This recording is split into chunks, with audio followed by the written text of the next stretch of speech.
સંસદની સુરક્ષામાં વધુ એક વખત 22 વર્ષે એ જ પ્રકારનો ઘાટ ઘડાયો અને સંસદની સુરક્ષામાં ચૂક મામલે ગુનો દાખલ થયો. યુએપીએ હેઠળ દિલ્હી પોલીસે ગુનો દાખલ કર્યો છે. સુરક્ષામાં ચૂક મામલે ગૃહ મંત્રાલયે બનાવી છે સીટ. સીઆરપીએફના ડીજીની અધ્યક્ષતામાં સીટની રચના કરવામાં આવી. તમામ આરોપીઓને સ્પેશિયલ સેલને સોંપવામાં આવ્યા છે. 2 આરોપીએ માર્ચ-જુલાઈમાં રેકી કર્યાનો ખુલાસો પણ થયો છે. અત્યાર સુધીમાં 6 જેટલા આરોપીની ધરપકડ થઈ ચૂકી છે. જોકે હજુ એક આરોપી ફરાર છે. લલિત ઝા નામનો એક આરોપી હજુ પણ ફરાર છે કે જેની શોધખોળ ચાલી રહી છે. છેલ્લા 1.5 વર્ષથી સોશિયલ મીડિયામાં તેઓ સંપર્કમાં હતા. 10 ડિસેમ્બરે ગુરુગ્રામમાં રોકાયા હતા આરોપી. ઝડપાયેલા તમામ આરોપીઓની સઘન પૂછપરછ પણ ચાલી રહી છે. જોકે સંસદની સુરક્ષામાં જે ચૂક સામે આવી છે તે જ મામલે હવે રાજનીતિ પણ તેજ થઈ ચૂકી છે. વિપક્ષી સાંસદો રાષ્ટ્રપતિ સાથે આ અંગે મુલાકાત કરશે. તો આ સમગ્ર મામલે વધુ જાણકારી સાથે જોડાઈ ચૂક્યા છે સંવાદદાતા વિજયકુમાર દેસાઈ. વિજય, સંસદમાં સુરક્ષાનો વધુ એક વખત મુદ્દો ઉઠ્યો છે જે ચૂક જોવા મળી છે. આરોપીઓની ધરપકડ, એક ફરાર, પરંતુ વિપક્ષી સાંસદો હવે રાષ્ટ્રપતિને મળીને કરશે વાતચીત.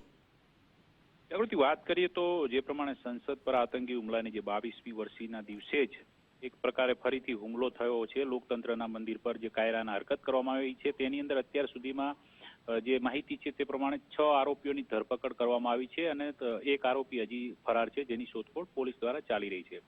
જોકે આ સમગ્ર મામલે કેન્દ્રીય ગૃહ મંત્રાલય દ્વારા જે સીઆરપીએફના ડીજી છે તેમની અધ્યક્ષતાની અંદર એક એસઆઈટીની રચના પણ કરવામાં આવી છે. ઉપરાંત જે દિલ્હી પોલીસની જે સ્પેશિયલ સેલ છે એ પણ આ અંગે તપાસ કરી રહી છે. તો સાથે સાથે એટીએસની ટીમ પણ સમગ્ર કેસની અંદર અત્યારે તપાસ કરી રહી છે. હાલમાં જે ફરાર લલિત ઝા નામનો જે આરોપી છે તેની શોધખોળ ચાલી રહી છે અને બાકીના જે 6 આરોપીઓ પકડાયા છે તમામને આજે કોર્ટની અંદર રજૂ કરવામાં આવશે. ઉલ્લેખનીય છે કે છેલ્લા 1.5 વર્ષથી આ જે તમામ જે આરોપીઓ છે તે દેશના અલગ અલગ રાજ્યોમાંથી આવતા છે અને તે સોશિયલ મીડિયાની અંદર એક ગ્રુપ મારફતે જોડાયેલા હતા. જોકે પ્રાથમિક તપાસની અંદર જે માહિતી સામે આવી છે તે મુજબ જે માર્ચ-જુલાઈની અંદર આ પૈકીના જે 2 આરોપીઓ છે તેમણે સંસદ ભવનની રેકી કરી હોવાનો જે ખુલાસો છે પ્રાથમિક તપાસમાં થયો છે.